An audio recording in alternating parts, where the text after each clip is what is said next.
오늘 이 시간에는 우리의 모든 필요를 채우시는 예수님, 우리의 모든 필요를 채우시는 예수님이라고 하는 말씀으로 은혜를 나누길 원합니다.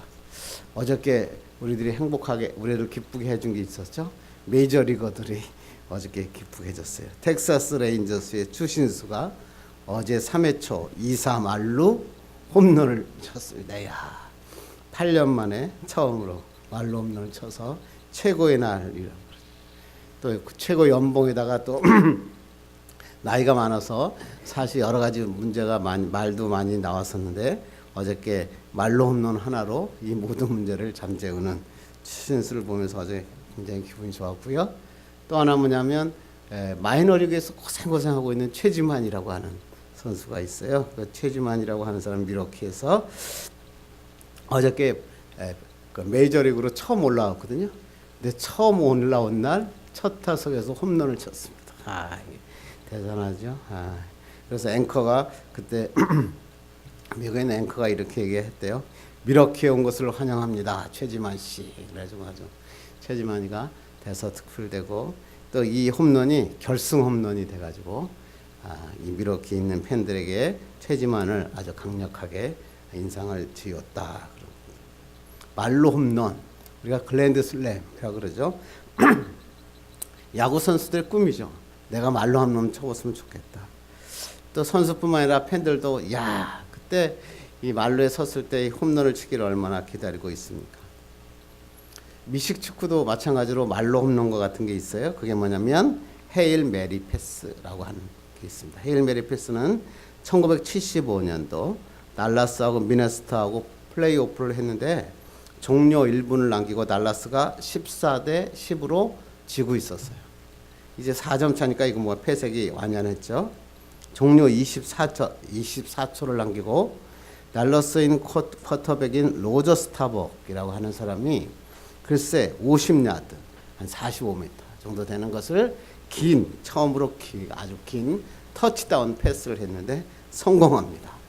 그래가지고 무려 17대 14로 역전해 버립니다. 그래서 완전히 달라스가 완전히 뒤집어지는 그런 일이 일어났죠. 그 사람들이 나와서 이제 기자들이 난리가 났습니다. 그러면서 이 스타벅에게 이렇게 얘기합니다. 로저 스타벅에게. 아니 어떻게 이렇게 긴 패스를 던질 때 무슨 생각을 하고 던졌습니까? 그랬더니 로저 스타벅이 이렇게 얘기합니다. 나는 눈을 감고 헤일 메리 그렇게 해서 외치면서 이 공을 던졌다. 그래서 이것이 최후 역전의 패스가 돼서 24초를 남겨놓고 역전을 했습니다. 그래서 헤일 메리 패스라고 해서 뭐냐면 최후의 승부라는 의미로 또 그 미식 축구의 분야라 여러 가지로 사용하고 또 우리 그 야구로 하면 9회 말 역전 말로 홈런이라는 뜻으로 헤일 메리 패스라는 단어를 씁니다. 헤일 메리라는 것은 어디에 나오는 거냐면 성경에 나오는 단어죠. 누가복음 1장에 가브리엘이 예수 그리스도의 마리아에게 예수님을 잉태할 것이다 라고 가브리엘에게 나타나잖아요. 그래서 1장 28절에 뭐냐면 헤일 메리 헤일 마리아 은혜를 받은 자여 주께서 너와 함께 하시도다. 이렇게 할 때 마리아를 부를 때 헤일 메리라고 불렸습니다.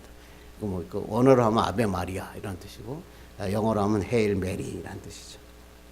그래서 인생에서 최후의 승부수를 던질 때, 내 인생의 절망 가운데 있을 때, 대역전이 필요할 때, 그때 뭐냐면 헤일 메리 뭐라고 무슨 뜻이죠? 마리아에게 임했던 하나님의 은혜가 나에게 내려 주시옵소서 이렇게 외치면서 헤일 메리를 던지는 것입니다.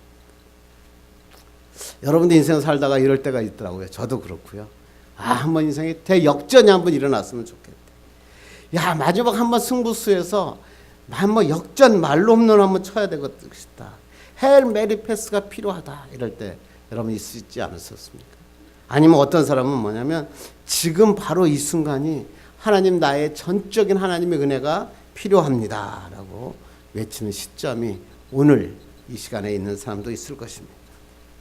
그런데 오늘 본문이 그 말씀이에요.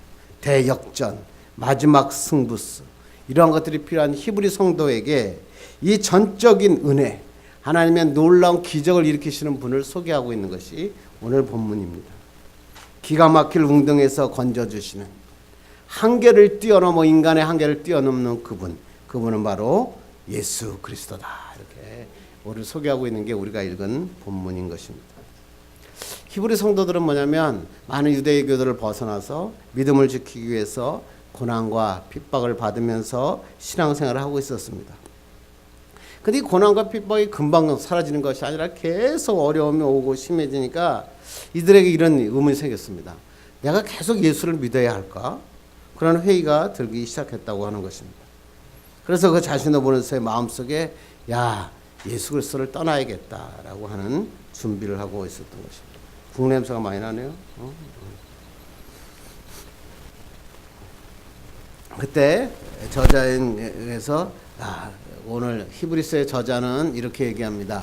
뭐라고 얘기냐면 예수님은 우리가 생각하는 그런 제사장이 아니다.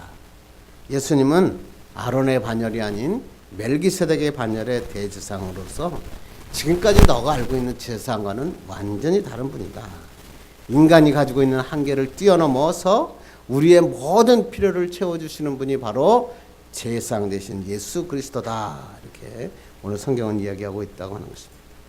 그러므로 대제사장 되신 예수 그리스도만 붙잡으면 너의 고난, 너의 시련 이겨낼 수 있다. 그리고 이것을 이겨낼 뿐만 아니라 이 하나님 지금도 살아계셔서 우리의 모든 필요를 아시고 채워주시고 영원히 우리의 미래를 함께 하시는 분이 예수 그리스도시다 라고 오늘 본문은 성경에 이야기하고 있는 것입니다. 그래서 오늘 본문을 통해서 우리의 모든 필요를 채우시는 예수님은 과연 어떤 분이실까 한번 살펴보고 은혜 받기를 간절히 바랍니다. 여러분 지금 여러분에게 가장 필요한 게 뭐가 있습니까? 건강에 문제가 있는 사람은 질병 때문에 고생한 사람은 뭐냐면 야 건강이 필요하다. 요새 젊은이들에게 가장 필요한 게 뭐냐고 물어보면 자동차라고. 그래서 요새 자동차에 그 외제차를 타는데요. 외제차를 나이 든 사람이 타는 게 아니라 거의 젊은 사람들은 거의 외제차를 거의 몰고 있더라고요. 어떤 사람은 집이 없으니까 평생을 집 하나 갖고 싶는 게 자기의 가장 큰 소원이라 그러죠. 어떤 사람은 사업 때문에 자금 이것만 하나 있으면 내가 한번 성공할 텐데 그래서 자금이 필요한 사람이 있겠죠. 대학은 졸업했는데 취직이 안 된 사람은 야 취직 좀 돼야겠다. 취직이 필요한 사람이 있겠죠. 어떤 사람은 뭐예요? 결혼을 해야겠는데 배우자가 없는 거예요. 야 배우자가 있었으면 좋겠다. 사람들에게 필요한 것은 수없이 많죠. 물과 공기서부터 이 모든 것들은 사람에게 필요한 것입니다. 신문사에서 설문조사했어요. 여러분 현대인에게 가장 인간에게 필요한 게 뭡니까? 라고 조사했는데 뭘로 나온지 아세요? 두 가지가 나왔대요. 하나는 뭐예요? 돈. 두 번째는 시간. 제가 생각해보니까 그렇더라고요. 사람들에게 가장 필요한 것은 돈과 시간. 그게 아마 현대인들이 이 세계에 사는 사람들에게 가장 필요한 것이 아닐까 그렇게 생각합니다. 한국일보의 삶과 문화라는 컬럼에 보니까 사람이 살아가는데 꼭 필요한 것은 시간, 돈 그리고 하나를 더 하더라고요. 에너지다 이렇게 얘기했어요. 그런데 인생을 살 때 문제 보니까 어릴 때는 시간하고 에너지는 있는데 돈이 없고요. 젊었을 때는 돈과 에너지는 있는데 시간이 없다. 근데 나이가 들어 보니까 시간하고 돈은 있는데 이제 그 에너지가 없다. 우리의 인생은 항상 배고프다. 이렇게. 여러분은 어떠십니까? 시간은 있으신데 돈이 없으십니까? 아니면 돈은 있는데 시간이 없으십니까? 아니면 내가 정말 뭔가 해봐야 되겠는데 나에게 좀 육체적인 에너지가 없습니다. 여러분에게 가장 필요한 것을 순서로 매긴다면 어떻게 여러분 우선순위를 정할 수 있습니까? 그래서 맨날 회사에서 워크숍을 가느냐 워크숍 처음 신입 직원들을 모아놓고 워크숍을 하면서 가상 게임을 합니다. 시뮬레이션 게임.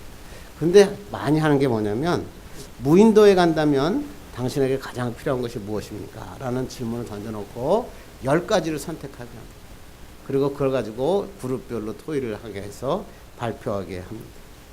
그래서 무인도에 내가 갈 때 꼭 필요한 10가지가 뭘까? 그리고 사람들이 판단하면 사람들이 많이 쓰는 게 뭐냐면 성냥, 또 나침반, 또 어떤 사람은 뭐예요? 밧줄, 라디오, 어떤 사람은 라디오, 어떤 사람은 책, 이거 되게 멋진 사람이죠.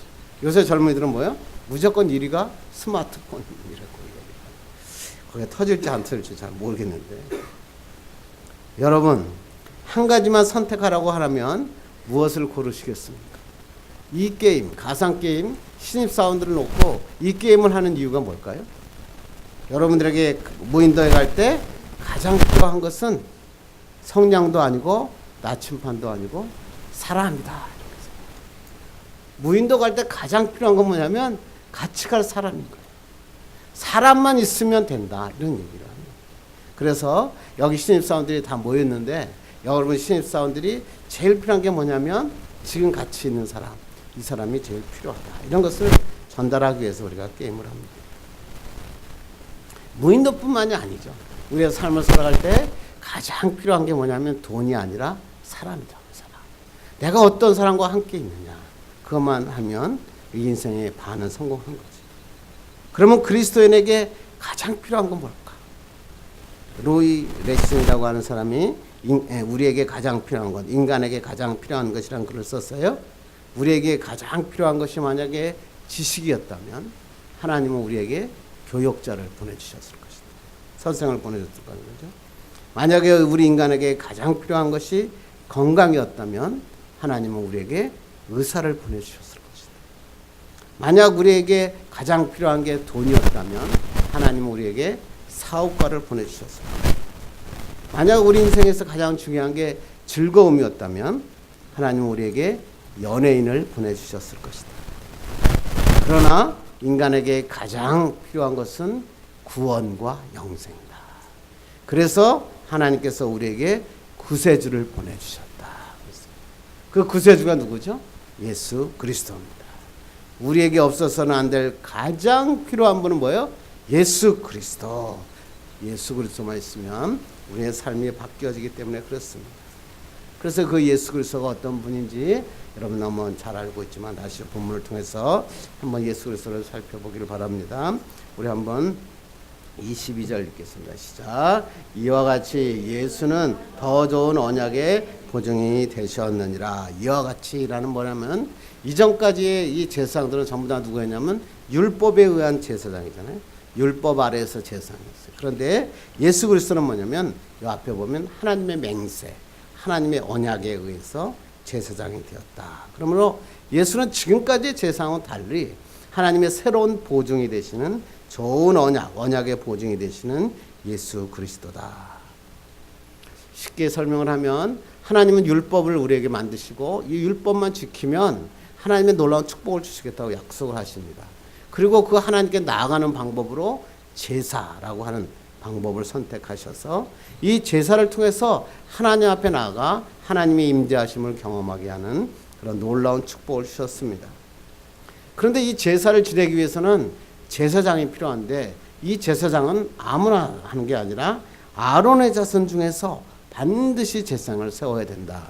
그렇게 율법에 정해져 버린 것입니다. 그래서 이스라엘 백성들은 한 1년에 한 번씩 대속죄일만 되면 대제사장이 이 모든 걸 가지고 나가서 하나님 앞에 속죄하고 하나님 앞에 임재하심을 경험하게 되고 하나님의 임재하심을 볼까 봐 무서워 두려워 떨면서 모닥불을 피워놓고 거기에 하나님을 경험하는 그런 일들을 많이 했습니다.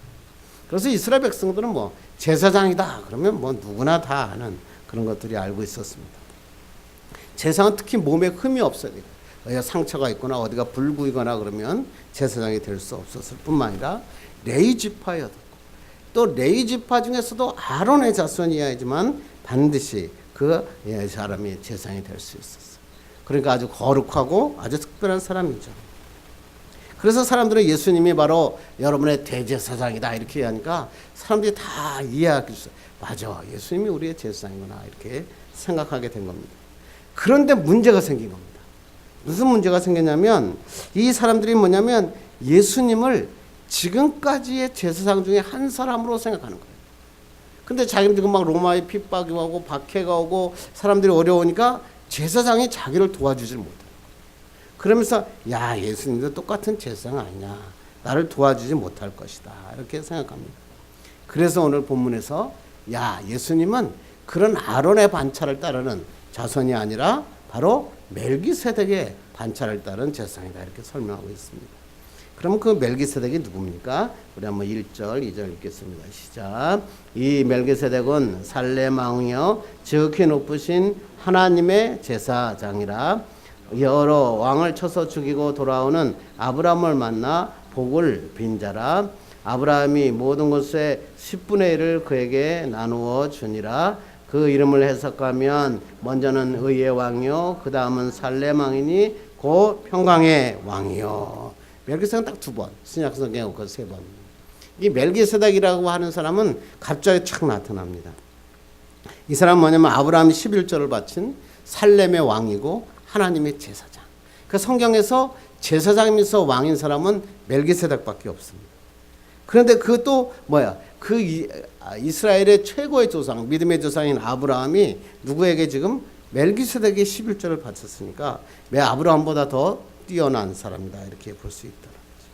그러면서 지금 사람들이 말하기를 그 사람은 아론의 단차를 따르는 사람이 아니라 바로 이 아브라함이 드렸던 그 왕이면서 그 다음에 제사장인 멜기세덱의 자손 반차이다라고 이야기하는 겁니다.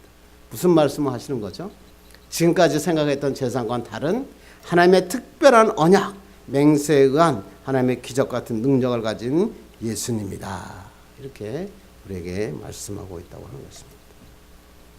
그렇습니다. 하나님께서는 이 예수 그리스도 멜기세덱의 반차를 따른 왕이면서 제사장이신 예수 그리스도를 통해서 하나님께 나아갈 수 있는 새로운 길을 우리에게 열어주셨습니다. 또 단번에 자기의 몸을 들여서 하나님의 놀라운 축복으로 이제 휘장을 찢으시고 하나님 앞으로 나가는 놀라운 축복을 주셔서 우리는 하나님 앞에 담대하게 자유롭게 나갈 수 있는 자가 되었다 이렇게 얘기합니다. 저는 이 설교를 하다가 생각나는 게 뭐냐면 옛날에 우리가 어렸을 때 강단, 교회 강단, 여기도 이게 강단이죠.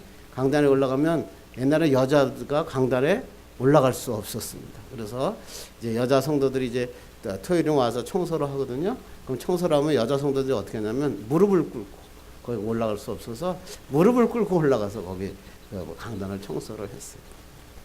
그래서 여자 성도들이 뭐 여전도 연합회 무슨 헌신 예배나 이런 거 드려도 사회 기도가 전부 다 뭐냐면 강단에 못 올라오고 다 밑에 강단에서만 할 수 있어요. 그런 데가 생각이 납니다. 근데 제가 이제 어렸을 때 제가 목사님 아들이니까 맨날 그 토요일 날 이제 교회 가서 이렇게 여러 가지 청소도 하고 그랬는데 그때 보면 사찰 여자 집사님은 강단에 그냥 올라갑니다. 그래서 제가 그때 어렸을 때 항상 무슨 생각을 했냐면 야, 저 사찰 여집사님 그냥 막 강단에 올라갔는데 무슨 일이 안 생길까 그리고 걱정했던 기억이 납니다. 그런데 사실 새 제사장이신 예수 그리스도는 이 휘장으로 하나님과의 우리의 관계를 완전히 열어놓으셨습니다. 이제 우리가 하나님 앞에 완전히 나가고 하나님 앞에 나가는 것이 중요합니다. 우리 하나님 앞에 담대하게 나갈 수 있는 자격을 갖게 되었다. 그래서 하나님 우리에게 이런 말씀을 하세요. 내가 너무 좋아하는 말씀인데 우리 한번 읽겠습니다. 시작. 두려워하지 말라. 내가 너와 함께함이라. 놀라지 말라. 나는 내 하나님이 됨이라. 내가 너를 굳세게 하리라. 참으로 너를 도와주리라. 참으로 나의 의로운 오른손으로 너를 붙들리라. 그래요. 초대교회 성도들에게 힘들지? 두려워하지 마. 놀라지 말라. 내가 너를 도와줄게. 오른손은 내가 너를 붙잡아 줄게. 이렇게 하나님께서 말씀하고 있다고 하는 것입니다. 여러분의 삶에 어려움이 있습니까? 고난과 핍박이 없습니까? 막 구덩이에 빠진 것 같습니까? 여러분이 할 일은 뭐예요? 온전하신 제사장이신 예수님 앞에 나아가는 겁니다. 그러면 하나님께서 이 모든 것을 해결해 주시고 우리의 필요를 채워 주십니다. 이런 하나님의 축복의 은혜의 시간 되기를 간절히 바랍니다. 그러면 이 제사장 되신 예수님은 어떠한 일을 하십니까? 우리 한번 25절 읽겠습니다. 시작. 그러므로 자기를 힘입어 하나님께 나가는 자들을 온전히 구원하실 수 있으니 이는 그가 항상 살아 계셔서 그들 위하여 간구하심이라. 전 이 말씀이 너무 좋았어요. 항상 살아계시는 예수님. 항상 살아계신다는 건 뭐예요? 하나님의 보좌 우편에서 저에게 야, 정 목사야, 내가 너가 필요한 거 다 아신다. 그렇게 하나님께서 우리를 위해서 살피시고 있다. 우리의 필요를 아시고 우리의 필요를 간구하시고 우리를 위하여 중보기도 하십니다. 예수님의 기도는 반드시 응답되잖아요. 그러니까 이 하나님께서 기도하는 응답은 뭐야? 반드시 이루어지는 거예요. 그게 바로 이 시편의 말씀이잖아요. 우리 한번 시편 읽을까요? 시작. 나를 기가 막힐 웅덩이와 수렁에서 끌어올리시고 내 발을 반석 위에 두사 내 걸음을 견고하게 하셨도다. 네. 기가 막힐 웅덩이에서 뭐예요? 건져주시는 거예요. 여러분의 삶에 인생의 어려움이 올 때 하나님께서 여러분을 위해서 지금도 살아계셔서 우리를 위하여 간구하시고 여러분을 일으켜 주시는 거예요. 제가 살다 보니까 사람 믿을 거 하나도 없더라고요. 돈은요 맨날 배신하더라고요. 돈 믿고 살다가요 돈이 배신할 때 다 떠나는 걸 발견하게 됩니다. 제일 싫은 게 뭔지 아세요? 나요. 나를 제일 실망시키는 건 나더라고요. 내가 왜 이렇게 무능할까? 그럴 때 참 어렵더라고요. 그래서 성경은 그러잖아요. 오직 의인은 뭐로 살라? 믿음으로 말미암아 살리라. 하나님 앞에 나오라는 거죠. 여러분은 세상 사람, 세상의 돈, 세상의 나 믿지 말고 하나님만 믿고 나오는 여러분 되기를 간절히 바랍니다. 그래서 우리가 기도할 때 마음이 지쳐서 기도할 수 없고 눈물이 빗물처럼 흘러내릴 때 주님은 여러분 이 노래를 부르면 어때요? 여러분 이런 노래 부를 때 막 눈물 한번 내보셨어요? 정말 힘들면요 이 노래만 부르면 눈물이 하염없이 나. 아침에 불러도 눈물 나고요, 오후에 불러도 눈물 나고요, 밤에 불러도 눈물이 나더라고요. 아니 정말로 나를 위해서 내가 하나님은 주님밖에 없습니다. 너무나 좋은 찬양이죠. 여러분을 위해서 기도해 주는 사람이 있습니까? 너무나 중요하죠. 성경을 보면 어떻게 하죠? 모세가 40일 동안 산에 올라가서 하나님 이스라엘 백성을 위해 기도한 다음에 출애굽을 시키고 놀라운 기적을 일으키잖아요. 모세의 중보기도가 뭐야? 이스라엘을 살려. 또 신약에 오면 사도행전에 가면 어떻게 나오죠? 야고보 사도를 헤롯 죽여버리잖아요. 헤롯 왕이 야고보를 죽이고 난 다음에 베드로까지 잡아놔요. 그래가지고 베드로를 잡아 죽이려고 감옥에 넣어놨거든요. 그랬더니 뭐예요? 예루살렘 교회 교인들이 그냥 모여가지고 하나님 앞에 막 중보 기도를 해요. 하나님은 막 기도를 했더니 어떻게 돼요? 베드로의 홍문이 촥 열리고 베드로가 그 중보하는 자들의 가서 문을 두들겨 보니까 뭐예요? 그들이 기도하고 있어요. 그래요. 모세의 기도가 이스라엘 백성을 살렸고요. 그 다음에 이스라엘 그 예루살렘 교회 교인들의 중보 기도가 베드로를 옥중에 꺼내는 놀라운 역사가 일어났습니다. 성경은 읽으면서 나하고는 관련이 없다고 생각해요. 여러분을 위해서 중보 기도하는 한 사람만 있다면 하나님의 놀라운 기적은 일어나는 것입니다. 성도들의 중보 기도가 이렇게 중요해요. 그래서 여러분의 성도들을 위해서 기도하는 건 너무나 힘들고 지쳐 정말 낙마하고 넘어질 때 그때 주님 저를 위해 붙잡아 주옵소서 기도할 때 축복과 기적이 일어나요. 그래서 저는 새벽마다 우리 저녁마다 우리 여러분 성도들 위해 이름을 한 사람씩 불러가면서 하나님 앞에 기도하고 있는 겁니다. 그런데 더 크신 분이 있죠. 누구죠? 지금도 살아계셔서 우리를 위해서 간구하고 계시는 예수 그리스도이십니다. 이러한 예수 그리스도를 붙잡는 여러분 되기를 간절히 바랍니다. 두 번째는 26절 보겠습니다. 시작. 이러한 대제사장은 우리에게 합당하니 거룩하고 악이 없고 더러움이 없고 죄인에게서 떠나 계시고 하늘보다 높이 되시니라. 그 예수님은 어떤 분이라고요? 합당하다, 프레포라는 뜻이에요. 잘 맞다, 온전하다, 하자가 없다, 전혀 문제가 없는 제사장이다. 그분은 어떤 분이냐고요? 보니까 거룩하고 악이 없고 더러움이 없고 죄인에게서 떠나 계시고 하늘보다 높이 되신 자다. 이걸 다른 말로 딱 바꾸면 무슨 말일까요? 우리의 필요를 완벽하게 채워주시는 대제사장이다. 이런 뜻입니다.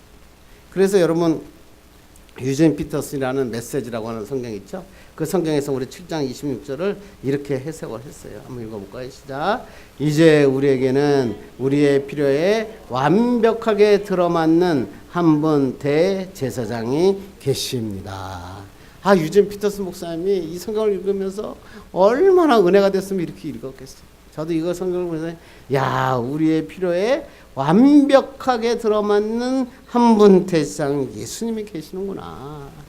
저도 막 힘들 때가 많아요. 그런데 그때마다 이번 주도 이 성경 말씀 준비하다가 이 말씀을 듣고 그래 우리의 필요에 정말로 완벽하게 들어맞는 한 분 대상 예수님이 있는데 뭐가 걱정이냐.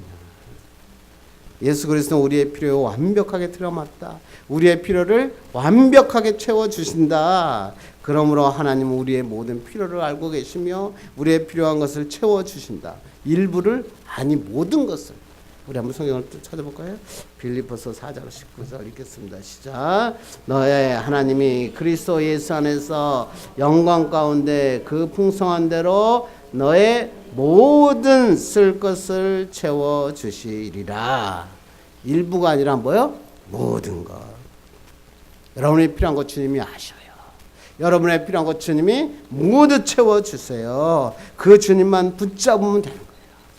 세상과 사람 의지할 대상 하나도 없어요. 그거 깨닫는데 너무 오래 걸렸잖아요. 이제 예수님만 붙잡으셔야 돼요. 그 예수님만 붙잡으면 축복의 역사가 일어나요. 어떨 때 여러분의 인생에서 이 운동에서 정말 건진 받아야 되는데 여러분이 가장 필요한 것 뭐예요? 주님이 아신다는 거예요. 여러분이 모든 걸 아세요. 사람한테 실망했잖아요. 돈한테 배신당하잖아요. 자신의 무능함 때문에 절망하잖아요. 남자들 막 이렇게 오면 막 죽을 것 같아요. 그때 이 모든 것을 버리시고 채워주시는 분이 뭐예요? 예수 그리스도다. 그래서 주님께서 뭐라고 그러셨어요? 베드로전서 5장 7절 읽겠습니다. 시작. 너희 염려를 다 주께 맡기라. 이는 그가 너희를 돌보심이라. 뭘 맡기라고요? 다. 일부 그냥 맡기지 마. 우리 아들 이런 거 가지고 다 주님께 맡겨라. 그러면 하나님께서 너를 돌보아 주신다. 돈 없어 보니까 힘들더라고요. 막 지불해야 될 게 많잖아요. 막 아파트 관리비도 나오지, 막 뭐도 나오지, 뭐 핸드폰 요금도 나오지. 이거 돼야 되는데 돈이 없을 때 이거 어떻게 해야 되지? 자녀들이 학비는 필요한데 이 학비를 해결할 수 있는 방법은 없고 어떻게 하죠? 여러분은 어떻게 합니까? 여러분 걱정하고 염려해 봤더니 누가 해결해 주던가요? 부모님도 한두 번이지. 맨날 그러면 부모님이 도와주시나요? 아니죠. 성경에 뭐라고 얘기하는 거예요? 다 어떻게 하라고? 주께 맡겨라. 근데 여기서 문제가 되는 거예요. 하나님께서 이 근심 염려를 맡기면 모든 것을 합력하여 하나님께서 이루어 주신다. 이런 얘기잖아요. 그런데 맡긴다는 게 뭡니까? 여기에 문제가 있는 거예요. 저도 이걸 잘 몰랐어요. 하나님께 맡긴다는 건 뭐냐면 나는 아무것도 안 하고 주님이 대신해 주시니까 걱정 없어. 그래서 막 힘들어 보는 성도에게 성도님 힘드시죠? 그랬더니 하는 말이 목사님 저는 걱정이 없어요. 그러면 제가 마음이 아파. 정말 걱정이 없을까? 정말 하나님께 맡길까? 맡기는 게 뭘까요? 나는 아무것도 안 하고 주님이 알아서 하시죠. 그러면서 책임 회피하는 게 맡기는 겁니까? 많은 그리스도인들이 이렇게 생각하더라고요. 나는 아무것도 안 하고 주님이 알아서 해줄 거야. 이거 어떻게 하죠? 주님이 알아서 해주십니다. 여러분 그거는 책임 회피. 하나님께 맡기는 게 아니에요. 그러면 하나님께 맡기는 건 뭡니까? 하나님 앞에 나가 기도하는 거예요. 하나님 앞에 나가서 이거 해결해 달라고 하나님 앞에 기도하는 거예요. 하나님 앞에 간구하는 거예요. 하나님 내가 정말 지금 죽을 것 같아요. 하나님 내가 살아가기 어려울 것 같아요. 하나님 이 문제를 해결해 주셔야 돼요. 하나님 없이는 살 수 없어요. 하나님께 막 기도하면요. 그때 하나님 나에게 평안을 주시는 거예요. 그것 없이 오는 평안은 위선이에요. 가면이에요. 신앙생활에서 가면 쓰고 신앙생활하면요. 오래 믿음 생활해도 하나도 안 바뀌어요. 성품이 안 바뀌는 거예요. 예수 10년 믿고 50년 믿었는데도요. 성품이 약한 사람이 있어요. 왜 그럴까요? 가면 쓰고 믿음 생활. 그러니까 예수님께서 오늘 뭐예요? 주님 앞에 어떻게 하라? 기도하라는 거예요. 기도는 호흡이라 그러잖아요. 호흡은 뭐예요? 계속 쉬는 거예요. 계속 호흡해야 돼요. 그런데 어떤 사람은 기도를 중간에 쉬더라고요. 호흡을 쉬면 어떻게 되죠? 숨이 가빠지죠. 기도를 쉬면요. 인생의 삶에서 절망이 밀려와요. 사업을 하다가도 기도가 딱 쉬고 사업을 막 쫓아가면요. 사업이 막 흔들거려요. 가정에 막 어려움이 와요. 내 인생에 절망이 찾아온다고요. 삶의 소망을 잃어버리게 된다고요. 어떻게 하셔야 돼요? 기도하셔야 돼요. 제가 오늘 여러 가지를 들어서 얘기했지만 여러분이 하고 싶은 말은 뭐냐면 여러분은 하나님께 맡기는 것은 기도하는 겁니다. 가면을 벗고 주님 앞에 필요하다고, 정말로 못 살겠다고, 나는 정말 돈이 필요하다고, 나는 정말 우리 자녀가 정말 제대로 커가길 원하다고 하나님 앞에 기도하면 하나님이 평안을 주셔요. 그때 하나님께 맡기는 게 뭔지를 알아요. 야, 이게 바로 신앙생활이구나. 이렇게 할 때 하나님의 축복과 역사가 일어나면서 예수 그리스도는 우리의 생각의 한계를 넘어서는 분이구나, 이걸 깨닫는 거예요. 여러분에게 100만 원, 여러분에게 뭐 하나님 앞에 정말로 뭐 드리고 하나님 앞에 그거 원하시는 게 아니에요. 하나님의 놀라운 기적은 뭐야? 내가 너를 통해서 놀라운 일을 하겠다, 하나님의 계획을 갖고 계시는 겁니다. 모든 필요를 채워주실 뿐만 아니라 하나님은 여러분을 통해서 놀라운 계획을 가지고 계십니다. 이런 계획을 붙잡고 주님 앞에 승리하는 여러분 되기를 간절히 바랍니다. 적거나 많거나 정말 하나님 앞에 정말로 내 마음을 들여서 하나님이 원하는 삶 되기를 간절히 바랍니다. 기도하겠습니다. 하나님 감사